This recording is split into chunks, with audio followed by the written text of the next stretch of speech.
Shrimad home remedies में आपका स्वागत है। और हम आपको बताएंगे कुछ टोटकों के बारे में।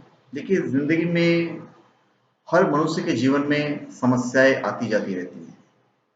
समस्याएं आती ही आती हैं और सबका कुंजी भी कुछ ना कुछ होता है। हर चीज का समाधान है, तो हम टोटके के द्वारा उन समस्याओं का समाधान कर सकते हैं।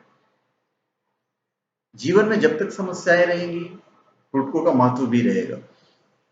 ये टोटके 1 या 2 दिन में तैयार नहीं किए गए हैं। इन्हें समझने और इनके शोध में मनुष्य की कई पीढ़ियां व्यतीत हुई है। अनेकों बार किए गए प्रयोग से मिली सफलता के आधार पर इनका विधान तय किया गया है।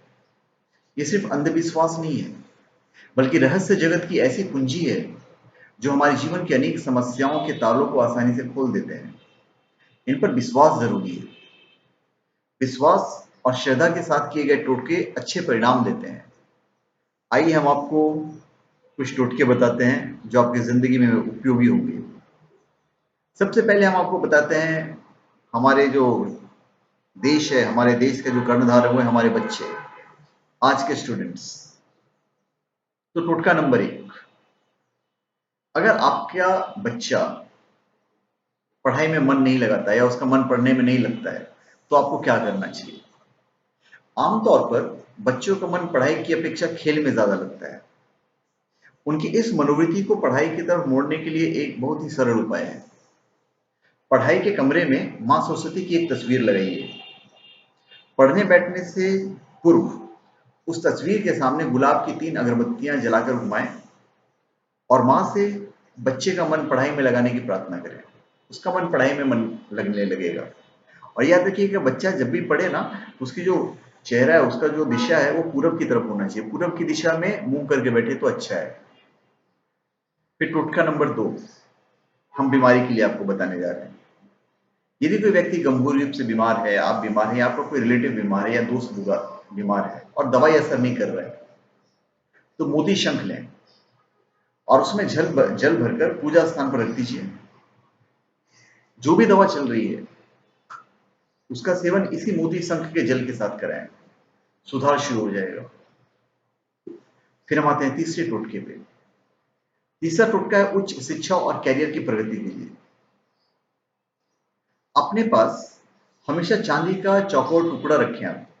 उससे आपको उच्च शिक्षा और कैरियर में प्रगति का जो मार्ग है वो बड़े आसानी से खुल जाएंगे।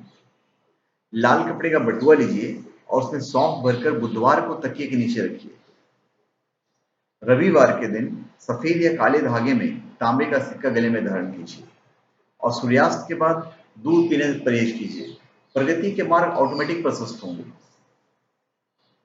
फिर अगर आपको व्यापार में हानि हो रही है, लगातार हानि हो रही है, तो शुक्ल पक्ष के बुधवार को व्यापार स्थल पर लाल रेशमी कपड़ा बिछाइए। जहां आप व्यापार कर रहे हैं उस पर गणेश शंख को शुद्ध करके रोली, कुमकुम आदि से तिलक लगाकर उसे कपड़े पर स्थापित कीजिए।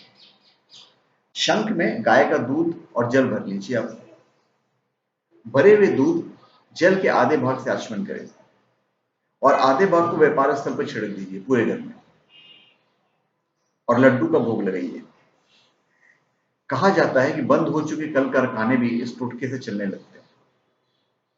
गणेश शंख के बारे में कहा जाता है कि शंख जहां भी स्थापित होता है वहां कोई संकट नहीं आता है। फिर अगर आपको व्यापार में मंदी हो रही है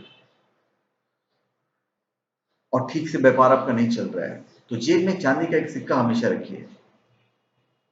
घर की नौकरानी को कभी कभार मिठाई दे दीजिए, कपड़े और चावल आदि दीजिए और उसका आशीर्वाद लीजिए। अमावस्या को मंदिर के बाहर बैठे भिखारियों को खीर बांटिए।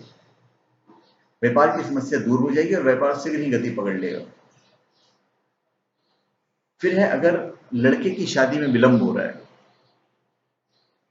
यदि लड़के की शादी में, लड़का मतलब बॉय, लड़के की शादी में विलंब हो रहा है, तो मिट्टी का एक कुल्हड़ लीजिए और उसमें मशरूम भरकर ढक्कन लगा दीजिए। किसी पूजा स्थल पर अब उसको दान कर दीजिए। लड़के को किसी भी माह के शुक्ल पक्ष में प्रथम शुक्रवार को सूर्यास्त से पूर्व ईश्वर की प्रार्थना करके रसोई घर में बैठकर भोजन करना चाहिए। शीघ्र ही रिश्ते आने शुरू हो जाएंगे। फिर अगर कन्या की शादी में विलंब हो रहा है, तो और बहुत प्रयास करने के बाद भी शादी तय नहीं हो पा रही है, तो एक चांदी के चेन में चांदी का ठोस गोली पिरोकर किसी भी माह के शुक्ल पक्ष के प्रथम सोमवार को गंगा जल या फिर कच्चे दूध से नहलाकर उसे धूप अगरबत्ती दिखलाइए। शिव मंदिर में जाकर भोले बाबा और माता पार्वती के चरणों में अर्पित कीजिए और उसे कन्या के गले में पहना दीजिए। इसके बाद गरीबों को भोजन कराइए, आपकी समस्या दूर हो जाएगी। धन्यवाद। आप हमारे चैनल पे सब्सक्राइब करें और अपने कमेंट दीजिए। धन्यवाद।